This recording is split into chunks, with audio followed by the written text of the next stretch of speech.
নমস্কার বন্ধুরা, চলে এলাম আজকে আরও একটা নতুন রেসিপি নিয়ে। আর আজকে আমরা নিরামিষ শুক্তো রেসিপি আপনাদের সামনে তুলে ধরব। আপনারা অবশ্যই ভিডিওটি পুরো দেখবেন।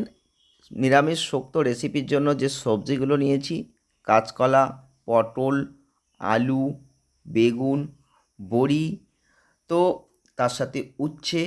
তো এইগুলো কিন্তু শুক্তো রেসিপির জন্য এই সবজিগুলোকে জোগাড় করতে হবে। আর এগুলো কিন্তু আমরা একদম জোগাড় করে নিয়েছি। তার সাথে মশলা, কাজু বাদাম, মগজদানা, পোস্ত আর সর্ষে, এগুলো বেটে নিতে হবে। তো আমরা এগুলো সমস্ত কিছু জোগাড় করে নিয়েছি। এবারে কিন্তু সব রেডি করতে হবে। আপনারা ভিডিওটি পুরো দেখবেন, অবশ্যই সঙ্গে থাকুন আর দেখতে থাকুন।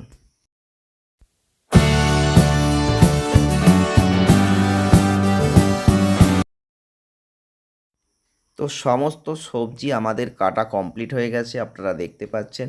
আমরা একটি পাত্রে একদম নিয়ে নিয়েছি। আর আমাদের এখানে সমস্ত সবজি কেটে ছোট ছোট করে নেওয়া হয়ে গেছে। এবারে আমরা সেই নিরামিষ শুক্তো রেসিপিটা তুলে ধরবো আপনাদের সামনে কিভাবে করতে হবে। তো চলুন, প্রথমেই কড়াই চাপিয়ে দিয়েছি গ্যাসে। আর এদিকে কিন্তু তেল দিয়ে দিচ্ছি। প্রথমে কিন্তু বড়িগুলোকে একটু ভেজে নিতে হবে।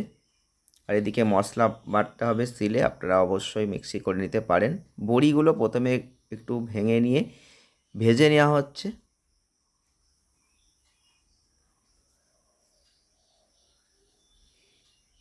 বড়িগুলো প্রথমে ভেজে নিয়ে তুলে নিতে হবে। তারপর সমস্ত সবজিগুলোই কিন্তু অল্প অল্প করে একটু ভেজে নিতে হবে, তাহলে এই শুক্তোর রেসিপির যে স্বাদ সেটা কিন্তু দারুণ হবে। তো প্রথমে পটলগুলোকে একটু তেলে আধ ভাজা করে নিচ্ছি।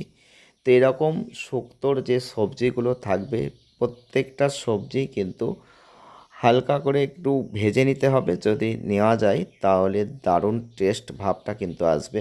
এবার কাঁচকলাগুলোকে একটু ভেজে নিচ্ছি তেলে। তো এরকম করে সমস্ত সবজি কিন্তু আমরা হালকা করে ভেজে নেব।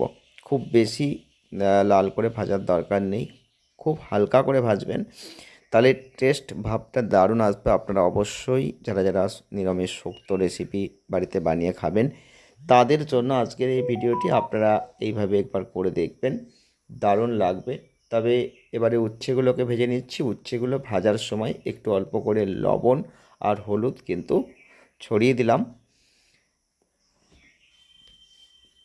উচ্ছেগুলোকে এবারে ভালো করে ভাজতে হবে। উচ্ছেগুলোকে কিন্তু খুব হালকা কাঁচা করে ভাজলে ভালো লাগবে না, তাই উচ্ছেগুলোকে একটু অল্প আছে ভালো করে ভাজার চেষ্টা করবেন। তো উচ্ছেগুলো ভাজা হচ্ছে। তো দেখতেই পাচ্ছেন উচ্ছেগুলো কিন্তু আমাদের মোটামুটি ভাজা ভাজা হয়ে গেল। এবার আমরা এগুলোকেও তুলে নেব। তো আমরা একে একে সমস্ত সবজি কিন্তু ভেজে নিয়েছি। এবার অল্প করে কড়াইতে তেল দিয়ে দিলাম। এবারে আলুগুলো দিয়ে দিচ্ছি। ওদিকে মশলা আমাদের বাটা কমপ্লিট হয়ে গেল। আলুগুলো তেলে ভালো করে নাড়াচাড়া করে নিচ্ছি। শুক্তো করার আগে একটু খাটনি কিন্তু আছে, আপনারা অবশ্যই এইভাবে করবেন, টেস্ট ভাব দারুণ আসবে। এবার বেগুনগুলোকে দিয়ে দিলাম।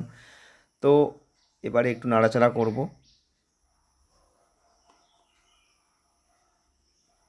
এবারে লবণ দিয়ে দিলাম।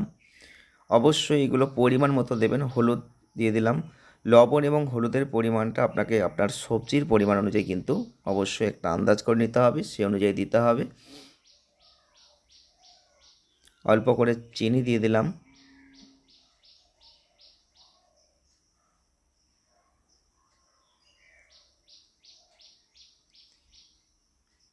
এবারে কাঁচকলা যে ভেজে রেখেছিলাম যে সবজিগুলো, সেটাও কিন্তু দিলাম।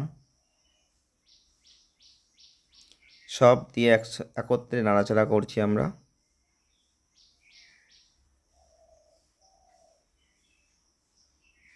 মশলাটা দিয়ে দিলাম। এবারে জল দিয়ে দিচ্ছি, কারণ এটা সিদ্ধ হবে। এর পরবর্তী ক্ষেত্রে কিন্তু আবারও ফোড়ন দিতে হবে। তো এখন এটাকে সিদ্ধ করতে দিলাম। এবারে কিন্তু আমরা চাপা দিয়ে দিলাম। মিনিমাম 5 মিনিট পর অবশ্যই খুলে দেখব কীরকম হয়েছে। তো দেখছেন ফুটছে, এটা মোটামুটি সিদ্ধ প্রায় হয়ে এসেছে। এবারে আমরা নামিয়ে নিলাম। আর কিন্তু তো ভাজা মশলাটা ভেজে নেব। আর ভাজা মশলা যেটা দিতে হবে সেটা হচ্ছে দারুচিনি, এলাচ, পাঁচফোড়ন আর কালো সর্ষে। এগুলোকে ভালো করে একটু ভেজে নিয়ে গুঁড়িয়ে নিতে হবে। তো সেটা একদম সবার শেষে দিতে হবে, তবে এই শুক্তোর দারুণ টেস্ট ভাবটা কিন্তু আসবে। তো এগুলো আমরা ভেজে নিলাম, আর ওদিকে সিদ্ধ হয়ে গেছে, সেটা কিন্তু কড়াই থেকে আমরা ঢেলে নিলাম একটি পাত্রে। এবারে আমরা শুক্তোটা ফোড়ন দেব। তো কড়াই চাপিয়ে দিয়েছি, কড়াইতে তেল দিয়ে দিচ্ছি।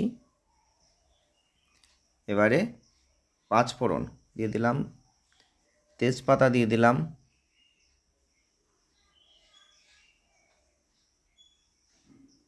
এবারে যে উচ্ছেগুলোকে ভেজে রেখেছিলাম সেই উচ্ছেগুলো দিয়ে দিলাম। উচ্ছে কিন্তু সিদ্ধর সময় দেওয়া যাবে না, উচ্ছে পরে দিতে হবে, তাহলে কিন্তু প্রচুর তেতো হয়ে যাবে, একসাথে দিয়ে দিলে কিন্তু খাওয়া যাবে না। তাই জন্য উচ্ছেগুলো এবারে দিলাম ফোড়নে। এবারে যে সিদ্ধ শুক্তোর রেসিপিটা ছিল সেটাও কিন্তু দিয়ে দিলাম। এবারে একসাথে কিন্তু এগুলো একটু টকবক করে ফুটলেই আমাদের শুক্তো রেসিপি কিন্তু কমপ্লিট হয়ে যাবে। তো আমরা দিয়ে দিয়েছি, এবারে কিন্তু গা ঘি দিয়ে দিচ্ছি।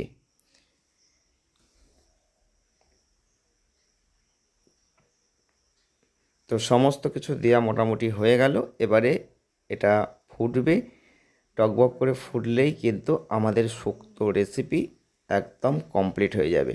তো আমরা দেখে নিলাম সবজিগুলো কতটা সিদ্ধ হয়েছে, বিশেষ করে আলু। তো এবারে একটু চাপা দিয়ে দিলাম। তো এদিকে তার মধ্যে ভাজা মশলাটা একটু গুঁড়িয়ে নিচ্ছি।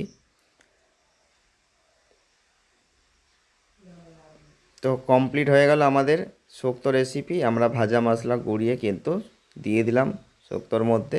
এবারে ভালো করে নাড়াচাড়া করলেই এটা কিন্তু পরিবেশনের জন্য একদম প্রস্তুত হয়ে যাবে। শুক্তো রেসিপিটা অনেকের কাছে একটু খাটনিমূলক মনে হতে পারে, কিন্তু এর টেস্ট ভাব দারুণ, একদম কাজের বাড়ির মতো। এই নিরামিষ শুক্তো এইভাবে যদি করেন অবশ্যই হবে। আপনারা ভিডিওটি দেখে করার চেষ্টা করবেন, আর ভিডিওটি কেমন লাগলো অবশ্যই কমেন্টের মাধ্যমে জানাবেন। আজকের ভিডিওটি এ পর্যন্তই, দেখা হবে নেক্সট ভিডিওয়। ধন্যবাদ।